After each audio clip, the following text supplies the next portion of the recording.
प्यारे बच्चों नमस्कार। आपका अपना परिवार केटीसी क्लासेस में आपका स्वागत है। मैं केवल दो सर आपके बीच लेकर आया हूं स्टैटिस्टिक्स यानी सांख्यिकी का पार्ट 3। पार्ट 1 और पार्ट 2 मैंने देखा। पार्ट 1 में मैंने माध्य निकालना सीखा, उसका टोटल चाहे टेबल में हो या सिंपल में हो। उसी प्रकार से पार्ट 2 में माध्य का और बहुलक के बारे में हमने सीखा, चाहे वो टेबल में हो या सिंपल में हो या उससे और विविध क्वेश्चन भी जुड़ा हुआ मैंने देखा। अब यहाँ पे पार्ट 3 में सीखने वाले हैं प्रसरण यानी कि वेरिएंस, मानक विचलन यानी स्टैंडर्ड डेविएशन, विचलन गुणांक यानी कि कोएफिशिएंट, ठीक है ना।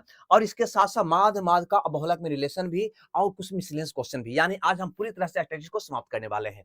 तो चलो आते हैं, पहले हम यहाँ पे पहला प्रसरण निकालना सीखते हैं, ठीक है ना। पहला क्वेश्चन यहाँ पे दे रखा है, कहता है दिए गए आंकड़े का प्रसरण यानी कि वेरिएंस निकाल दो। जब भी प्रसरण या वेरिएंस पूछा जाता है तो क्या करते हैं, दिए गए आंकड़े का पहले हम माध्य निकालते हैं दोस्त। पहले क्या निकालते हैं, माध्य। माध्य निकालने आता है ना, सबको जोड़कर उसकी संख्या से भागा देते हैं। तो चलो जोड़ो, तो 6 3 9 5 14 16 4 20। अब 20 में इसकी संख्या कितना है, 1 2 3 4 5, तब 5 से भागा दे दो, कितना आ जाएगा माध्य भैया, 4 आ गया।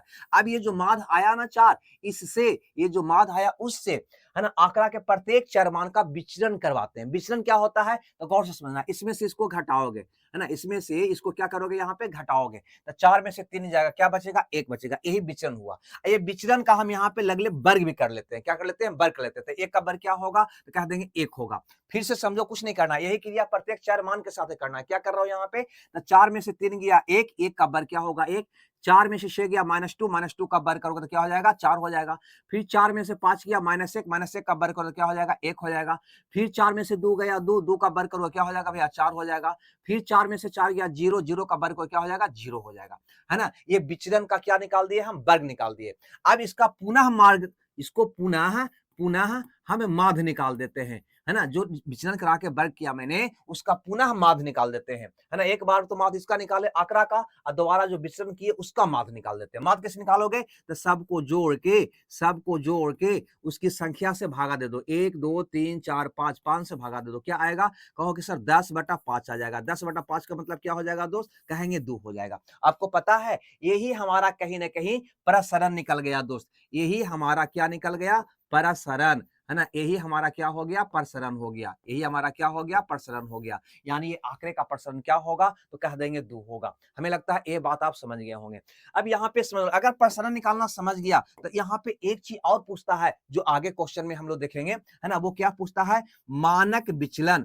मानक विचलन जिसको स्टैंडर्ड, मानक विचलन जिसको स्टैंडर्ड डेविएशन कहते हैं भी, है ना। ये क्या होता है, तो ये कुछ नहीं होता है, प्रसरण निकाल लेना, इसका जब अंडर रूट कर दोगे ना, इसका अंडर रूट कर दोगे तो यही हो जाएगा हमारा मानक विचलन। यानी इसका जो वर्गमूल होगा वही होगा मानक विचलन। लेकिन ध्यान रहे, यह वाला मान हमेशा पॉजिटिव होगा। और ऐसे भी इसको भी तुम वर्ग करके यहाँ पे जोड़ कर बांध निकाला है, तो इसका भी मान क्या होगा, पॉजिटिव होगा। यानी प्रसरण का मान भी हमेशा पॉजिटिव होगा और मानक विचलन का भी मान पॉजिटिव होगा। यानी हम कह सकते हैं दोस्त यहाँ पे कि मानक विचलन बराबर क्या हो जाएगा, तो फार्मूला अगर लिखना चाहो तो आप कह सकते हो मानक विचलन बराबर अंडर रूट प्रसरण, अंडर रूट प्रसरण, है ना। यानी अंडर रूट इसका मान कितना हो जाएगा, 2 हो जाएगा। आ गई बात समझ में, तो बस हमें लगता है ये दोनों चीज आप सीख गए, प्रसरण निकालना भी और मानक विचलन भी, ठीक है ना। प्रसरण का और भी नाम है दोस्त, यहां लिख दूं क्या, प्रसरण का और भी नाम है। प्रसरण को कई नाम से हम जानते हैं, है ना। जैसे यहाँ पे हम इसको कहते हैं वेरिएंस, तो कहवे करते हैं,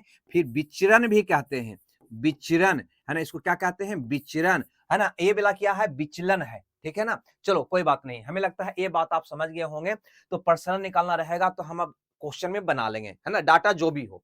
अब यहाँ पे हम यहाँ पे मानक विचलन निकालना सीखते हैं। तो मानक विचलन तो अभी मैंने आपको समझा ही दिया, नहीं समझा दिए क्या, क्या समझा दिए कि मानक विचलन जो होगा सर, पहले प्रसरण निकाल लो और प्रसरण का वर्गमूल निकाल दो, वही हो जाएगा मेरा मानक विचलन। चलो तो प्रसरण हम निकाल लेते हैं, यहाँ पे प्रसरण हम निकाल लेते हैं। दिक्कत क्या है भैया, प्रसरण निकालने के लिए क्या करते हैं, दिए गए आंकड़े का पहले माध्य निकालते हैं। चलो भैया पहले हम माध्य निकाल लेते हैं। क्या होगा, सबको जोड़ेंगे, यहाँ पे क्या कहेंगे जी, 12 8 20 11 9 20, है ना। तो 20 20 20 40 और 10 50 का क्या कहोगे जी, योग हो गया 50। संख्या 1 2 3 4 5 हुआ है, तो 5 से भागा दे दो, कितना आ गया भैया, तो कह देंगे 10 आ गया। माध्य 10 आ गया। अब 10 से क्या करोगे, तो आंकड़ा के प्रत्येक चर मान का विचरण करवाएंगे, उसका वर्ग करके माध्य निकालेंगे। तो चलो इससे इसका हम विचरण करवाते हैं, कितना आ जाएगा भैया, तो 0, 0 का वर्ग क्या हो जाएगा, 0 हो जाएगा। क्या कहेंगे जी, यहाँ पे आओ, तो ये क्या हो जाएगा, एक अंतर निकालो। 10 में से 11 गया तो -1 तो आएगा, इसका वर्ग करोगे तो फिर क्या हो जाएगा, +1 ही आएगा ना। तो वैसे मत सोचो, सीधे अंतर पर सोचो। 10 11 का अंतर क्या आ गया, 1, 1 का वर्ग क्या होगा दोस्त 1 हो जाएगा, है ना। 10 12 का अंतर कितना हो गया 2, 2 का वर्ग 4 हो जाएगा। फिर 10 और 9 का अंतर हो गया 1, 1 का वर्ग 1 हो जाएगा। फिर 10 8 का अंतर हो गया 2, 2 का वर्ग क्या हो जाएगा 4 हो जाएगा। अब फिर इसका क्या करेंगे दोस्त, माध्य निकाल देंगे। पुनः इसका क्या कर देंगे, पुनः इसका क्या निकाल देंगे, माध्य निकाल देंगे। जो विचलन का वर्ग आया ना उसका पुनः माध्य निकाल देंगे। चलो माध्य निकाल दो, सबको जोड़ दो और उसकी संख्या से भागा दे दो। 1 2 3 4 5 है ना, तो ये आ जाएगा 10/5, यानी इसका भी आ गया कितना भैया 2 आ गया। आपको पता है ना ये क्या कहलाता है दोस्त, तो यही हमारा कहीं ना कहीं कहलाता है प्रसरण। ये क्या कहलाता है, प्रसरण कहलाता है ना। यानी प्रसरण हमारा कितना आ गया 2। अगर प्रश्न में प्रसरण पूछता तो क्या आप इसको बना लेते, कहीं कोई दिक्कत नहीं था, प्रसरण मेरा 2 हो जाता। लेकिन हमसे पूछा है मानक विचलन। क्या पूछा है दोस्त, मानक विचलन, यानी कि स्टैंडर्ड डेविएशन। स्टैंडर्ड डेविएशन ये पूछा है। क्या कहोगे सर ये क्या होता है, तो अंडर रूट प्रसरण होता है ना। यानी प्रसरण में निकाल दिया कितना 2, तो यहाँ पे अंडर रूट क्या हो जाएगा 2 हो जाएगा। हमें लगता है ये बात आप समझ गए होंगे, है ना। बी ऑप्शन आपका क्या होगा, सही होगा। लेकिन ध्यान रहे कभी कभी आपका ऑप्शन में माइनस भी दे देगा, है ना। तो ध्यान देना, यहाँ पे वर्गमूल किसका निकालते हो तो प्लस माइनस दोनों में ना आता है, हाँ बिल्कुल आता है। लेकिन मानक विचलन हमेशा क्या होगा, पॉजिटिव होगा। अब प्रसरण भी हमेशा क्या होगा, पॉजिटिव होगा। इस बात को ध्यान रखना।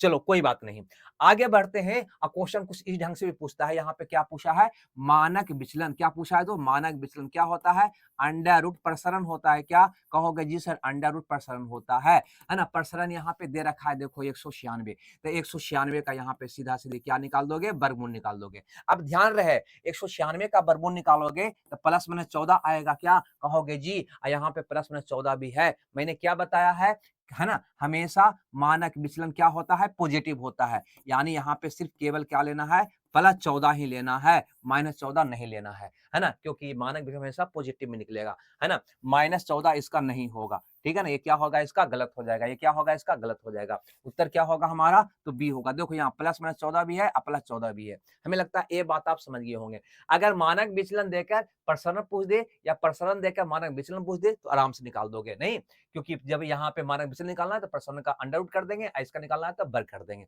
हमें लगता है ये बात आप समझ गए होंगे। आगे यहाँ पर एक क्वेश्चन देखते हैं, यहाँ पे है ना, नया यहाँ पे टॉपिक आ गया, टर्म आ गया विचलन गुणांक। ये विचलन गुणांक क्या है दोस्त, ये विचलन गुणांक क्या है, तो ध्यान से समझना। विचलन गुणांक कुछ भी नहीं है, प्रतिशत में जो मान निकलता है वही विचलन गुणांक होता है। यानी इसको कहने का मतलब है कि यह जो मानक विचलन है ना, कितना प्रतिशत है, कितना प्रतिशत है, किसका, तो माध्य का। किसका, तो माध्य का। बस यही होता है ना विचलन गुणांक। यानी ये कितना प्रतिशत है, तो देखो ना 5/40 का कितना प्रतिशत है, कहोगे 5/40 गुने क्या हो जाएगा 100% है। यही हो गया हमारा विचलन गुणांक, ठीक है भाई। अब इसको काटते हैं तो ये सुना से सुना, है ना, आइए 2 से कट जाएगा, आइए 5 दूनी 10 यानी 25/2 यानी कि 12.5% आ जाएगा। कितना आ जाएगा, 12.5% आ जाएगा। हमें लगता है ये बात भी आप समझ गए होंगे कि विचलन गुणांक अगर आ जाए कॉपी में नोट करते जाइएगा, नहीं तो भूल जाइएगा, है ना। और 10 बार रिवाइज कर दोगे तो सदा दिमाग में आपको बैठ जाएगा, है ना। पढ़ना सीखना अलग बात है और उसको दिमाग में रखना, एग्जाम में उसको यूज करना वो अलग बात है। एग्जाम में यूज करने के लिए आपको प्रैक्टिस करना पड़ेगा, है ना। देखो एक यहाँ पे हम सारणी दिए हैं, चार्ट दिए हैं, इसको समझना बहुत जरूरी है। इससे क्वेश्चन आपके एग्जाम में बहुत पूछता है, बहुत सारे विद्यार्थी नहीं बना पाता है। ध्यान से समझना। क्या पढ़ा था तुम माध्य में कि जब या औसत में कि प्रत्येक संख्या में समान संख्या जोड़ा जाता है या समान संख्या घटाया जाता है या समान संख्या से गुना किया जाता है या समान संख्या से भाग दिया जाता है, तो औसत भी उतना ही बढ़ जाता है, उतना ही घट जाता है, उतना ही गुना हो जाता है, उतना ही भाग हो जाता है। उसी प्रकार से जब सभी संख्या में, है ना, प्रत्येक पद में जब समान संख्या तुम जोड़ोगे या समान संख्या घटाओगे तो यहाँ पे इसका प्रसरण में कोई परिवर्तन नहीं होगा। ध्यान देना, परिसरण में कोई परिवर्तन नहीं होगा, है ना। समान संख्या अगर जोड़ रहे हो या समान संख्या सभी चर मान में घटा रहे हो तो उसका जब नया प्रसरण यानी कि वेरिएंस निकलेगा ना तो उसमें कोई परिवर्तन नहीं होगा। यही है प्रसरण, यही है आपका प्रसरण। तो प्रसरण में कोई परिवर्तन दोस्त नहीं होगा। कब, जब जोड़ घटाव करोगे तब, जब जोड़ घटाव करोगे तब। यहाँ पे ध्यान देना, जब जोड़ घटाव करोगे तब उसमें कोई परिवर्तन नहीं होगा। लेकिन जो ही आप समान संख्या से गुना करो या समान संख्या से भाग करोगे तो नया प्रसरण जो होगा दोस्त वह उसका स्क्वायर गुना हो जाएगा, वह उसका स्क्वायर गुना भाग हो जाएगा। जैसे प्रत्येक संख्या में 4 से गुना किया जाता है, तो नया प्रसरण क्या होगा, तो 4 का स्क्वायर यानी कि 16 गुना हो जाएगा। ये बात मैं यहाँ पे समझाना चाह रहा हूं, ठीक है ना। तो प्रसरण में ये बात याद रखना, जोड़ने घटाने पर तो कोई परिवर्तन नहीं होता है, कोई परिवर्तन नहीं होता है, जीरो होता है, लेकिन जो ही गुना भाग करोगे तो इसका स्क्वायर गुना में हो जाएगा। उसी प्रकार से जब दिए गए आंकड़े के प्रत्येक पद में तुम समान संख्या जोड़ो या समान संख्या घटाओगे तो इसका जो स्टैंडर्ड डेविएशन होगा ना, यानी मानक विचलन जो होगा ना, मानक विचलन जो होगा उसमें कोई परिवर्तन नहीं होगा, बिल्कुल प्रसरण की जैसा। लेकिन अगर समान संख्या से गुना करोगे या समान संख्या से भाग करोगे तो मानक विचलन उतना ही गुना हो जाएगा और उतना ही भाग हो जाएगा, जबकि प्रसरण उसके वर्ग के गुणक में होता है। बात आई समझ में। चलो इसको दिमाग में बैठा लेना, इस पर क्वेश्चन कैसे पूछता है उस पे भी हम यहाँ पे देख लेते हैं। कहता है 20 प्रश्नों का प्रसरण 5 है ना। 20 को आंकड़ा में 4 मान है जिसका प्रसरण यानी कि वेरिएंस कितना है, 5 है। प्रत्येक प्रेक्षण में यानी प्रत्येक चर मान में 2 से गुना किया जाता है, तो परिणामी प्रेक्षण यानी कि नया, है ना, नया प्रसरण क्या होगा, ये आपको कहने का मतलब पूछ रहा है। तो प्रसरण में क्या होगा, अगर समान संख्या से गुना करोगे तो नया प्रसरण उतने स्क्वायर गुना हो जाएगा, है ना। यानी कि पहले 5 था तब क्या होगा, तो 2 का स्क्वायर गुना हो जाएगा, 2 का स्क्वायर गुना हो जाएगा, यानी कि 25 4 हो गया ना, 5 20 हो जाएगा। कितना हो जाएगा दोस्त, यहाँ पे 20 हो जाएगा, है ना। अब देखो 20 ऑप्शन में तो नहीं है, लेकिन 2 स्क्वायर गुना 5 है, आपका ऑप्शन कौन हो जाएगा, डी हो जाएगा। हमें लगता है ये बात आप समझ गए होंगे। लेकिन अगर समान संख्या जोड़ोगे या समान संख्या घटाओगे तो कोई परिवर्तन नहीं होगा, है ना। प्रसरण 5 था तो 5 ही रहेगा। बात आ गई समझ में। अब देखो ये क्वेश्चन और देख लेते हैं। यहाँ पे कहता है ए वाला आंकड़ा है ना, का प्रसरण इतना दे रखा है, प्रसरण इतना दे रखा है, तो 4 8 10 16 12 16 37 आंकड़े का प्रसरण क्या होगा। यानी एक प्रसरण का मान देकर, है ना, एक आंकड़े का प्रसरण देकर दूसरे आंकड़े का प्रसरण हमसे पूछ रहा है। लेकिन वास्तव में है क्या, पहलका आंकड़े पर अगर तुम विचार करते हो दोस्त, ये पहलका आंकड़ा है, ए वाला आपका दूसर का आंकड़ा है, क्या कहोगे जी। अगर ए वाला आंकड़ा का कंपेयर इससे करते हो तो तुम गौर से देखो तो, है ना, पहलका आंकड़ा में पहला चर मान 2 था, यहाँ पे कितना हो गया 4, यहाँ पे दूसर का चर मान 4 था, यहाँ पे कितना हो गया 8, यहाँ पे तीसर का चर मान 5 था, यहाँ पे कितना हो गया 10, यहाँ पे 8 था 6 था, तो यहाँ कितना हो गया 12, 8 था तो 16, 18 37। यानी क्या तुम यहाँ पे कह सकते हो कि ये वाला आंकड़ा का प्रत्येक मान 2 गुना हो रहा है, ऐसा कह सकते हो क्या। कहीं ना कहीं आंकड़ा के प्रत्येक मान को 2 गुना किया है, ऐसा कह सकते हो क्या। तो बताओ तो आपको, है ना, कि ये वाला यानी कि नया प्रसरण क्या होगा। नया प्रसरण का मतलब क्या हुआ कि ए वाला जो दूसर का आंकड़ा दिया है उसका प्रसरण क्या होगा, तो कहेंगे सर जो नया का प्रसरण होगा ना वो होगा इसका स्क्वायर गुना, 2 गुना आंकड़ा हुआ है तो इसका प्रसरण होगा 2 का स्क्वायर गुना, है ना। अब इसको गुना कर दोगे, 4 या 12 के 2 बाकी, 1 12 13 के 3 बाकी 1, है ना। 4 या 12 3 बाकी 1, 4 दूनी 8 है 1 9, यही होगा क्या कहोगे जी 93.32, 93.3333 ये वाला है आपका ऑप्शन कौन सही हो जाएगा, सी सही हो जाएगा। हमें ये बात समझ में आ गया होगा कि आंकड़ा के प्रत्येक पद को अगर 2 गुना किया तो जो प्रसरण आएगा वो भी 2 का स्क्वायर गुना होगा, 3 गुना करेगा तो 3 का स्क्वायर यानी 9 गुना हो जाएगा, 4 गुना करेगा तो 4 का स्क्वायर 416 गुना हो जाएगा, है ना। अब ये बात समझ में आ गया, जोड़ने घटाने पे कोई परिवर्तन नहीं होता है। तो दोस्तों मैंने क्या देखा, तो प्रसरण कैसे निकालते हैं वो भी देख लिए, है ना। मानक विचलन कैसे निकालते हैं, स्टैंडर्ड डेविएशन वो भी देख लिए, मानक विचलन गुणांक कैसे निकालते हैं वो भी मैंने देख लिया। अब क्या बच रहा है तो गौर करना, माद का बहुलक में एक रिलेशन भी होता है जिससे रेलवे में बहुत एग्जाम पूछा जाता है, और वह रिलेशन होता है दोस्त बहुलक बराबर 3 गुने माध का माइनस 2 गुने माध, ये होता है, ठीक है ना। ये फार्मूला का यूज करके आपके एग्जाम में बहुते क्वेश्चन पूछा जाता है, ध्यान रहे। 3 गो यहाँ पे चर है ना, उसमें से कोई 2 का मान देकर, इसका या इसका कोई भी 2 मान देकर तीसरा का मान आपसे पूछ लेता है, तो वो क्वेश्चन तो आसान होता है। लेकिन कभी कभी इस प्रकार से कंडीशन देकर भी क्वेश्चन कर देता है, तो इसे किसको बनाओगे यहाँ पे समझो। कहता है आंकड़ा का बहुलक माध्य से इतना अधिक है, ठीक है भैया। यानी इसको कहने का मतलब क्या है कि ये जो बहुलक है ना, ये बहुलक जो है माध्य से इतना अधिक है, यानी हम कह सकते हैं बहुलक बहुलक माइनस माध बराबर 17.7। एक तरह से ए वाला मान ये दे रखा है कि बहुलक माध से इतना अधिक है, तो बताओ बहुलक माध्यिका से कितना अधिक होगा। मूलानुपाती सूत्र का प्रयोग करके, ये मूलानुपाती सूत्र इसी को कहते हैं, ठीक है। तो बहुलक माध्यिका से कितना अधिक होगा, यानी बहुलक की हमें आवश्यकता पड़ रहा है और माध्यिका भी हमको चाहिए, लेकिन माध हमें नहीं चाहिए, माध हमें नहीं चाहिए, है ना। यही दोनों को रखना है, इसको हटाना है। कैसे हटेगा, तो यहाँ पे ध्यान देना, यहाँ पे क्या है, माध, है ना। माध बराबर क्या, यहां से तुम निकाल सकते हो, क्या कहेंगे जी, इसको उधर कर दो, इसको उधर कर दो, यानी माध के स्थान पे हम लिख सकते हैं क्या, बहुलक, बहुलक अब प्लस इधर जाएगा तो क्या होगा, है ना, इधर तो माइनस हो जाएगा ना, है ना, माइनस हो जाएगा, माइनस 17.7, यानी इसको हटाकर, माध को हटाकर माध के स्थान पे लिख सकते हैं क्या, अरे भैया ये वाला लिख सकते हैं या नहीं लिख सकते हैं, सो बताओ, है ना। क्योंकि माध का यहां से मान निकालकर यहां पुट कर दिया, माध का मान निकालकर यहां पुट कर दिया, तो क्या हो जाएगा, बहुलक माइनस 17.7।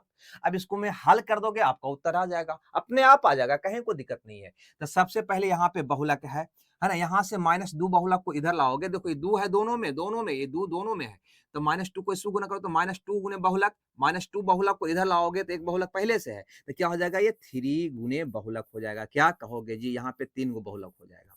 आइए 3 माध्यिका को भी इधर ले आते हैं, तो माइनस हो जाएगा 3 गुने माध्यिका, होगा कि नहीं होगा, कहोगे जी बिल्कुल होगा। अब बराबर क्या बच जाएगा, तो 2 -2 गुने इतना बच जाएगा, तो माइनस में क्या हो गया, प्लस 2 खाली गुना करना है, 7 दूनी 14 के 4 बाकी 1, 34 से क्या हो गया, 35 हो गया। क्लियर सी बात है, यहाँ तक किन्हीं को दिक्कत, हमें लगता है किन्हीं को दिक्कत नहीं होनी चाहिए। अब यहाँ से अगर सम में 3 से भागा दे दोगे तो क्या बच जाएगा दोस्त, कहेंगे 3 से भागा देंगे तो बहुलक बच जाएगा, इसमें 3 से भागा दोगे तो ये माध्यिका बच जाएगा, है ना, माध्यिका बच जाएगा। इसको में 3 से भागा दोगे तो एक बार, है ना, 11 तिया 33.8 हो जाएगा, है ना। यही पूछा था क्या कि बहुलक माध्यिका से कितना अधिक है, बहुलक माध्यिका से कितना अधिक है, कहोगे जी 11.8 अधिक है। ये मेरा प्रश्न का उत्तर हुआ, यानी सी ऑप्शन मेरा क्या हो गया, सही हो गया। तब बनाने का तरीका ए है, ठीक है ना। तो ये फार्मूला आपको 100% याद होनी चाहिए। देखो और भी कंडीशन देकर क्वेश्चन पूछता है, आराम से निकाल लोगे, है ना। 2-3 ही 4 कंडीशन बनता है, ज्यादा नहीं बनता है। एक तो तीनों मान देकर, 3 में से 2 का मान देकर एक अंतर वाला पूछ देता है, एक ये वाला पूछ देता है। आंकड़े का माध उनके बहुलक का 4 गुना है ना। माध जो है दोस्त बहुलक का 4 गुना है। तो किसी को भी मान लो यहाँ पे, जैसे मान लो बहुलक को हम x मान लेते हैं, है ना, तो माध क्या है, 4x है। ये कह रहा है क्वेश्चन में, और क्या, बस यही कह रहा है, कुछ भी नहीं कह रहा है कि बहुलक अगर x है तो माध क्या है, 4x है। तो आंकड़े का माध का अगर इतना है तो इसका माध क्या होगा। चलो फॉर्मूला पे आ जाते हैं। फॉर्मूला क्या होता है हमारा, तो हमारा फॉर्मूला होता है बहुलक बराबर 3 गुने माध्यिका, 3 गुने माध्यिका माइनस 2 गुने माध, यही होता है। क्या कहेंगे जी, बिल्कुल बिल्कुल बिल्कुल 100% यही होता है। यहाँ पे ध्यान से समझना, बहुलक को क्या माना है, तुम x माना है, ठीक है भाई।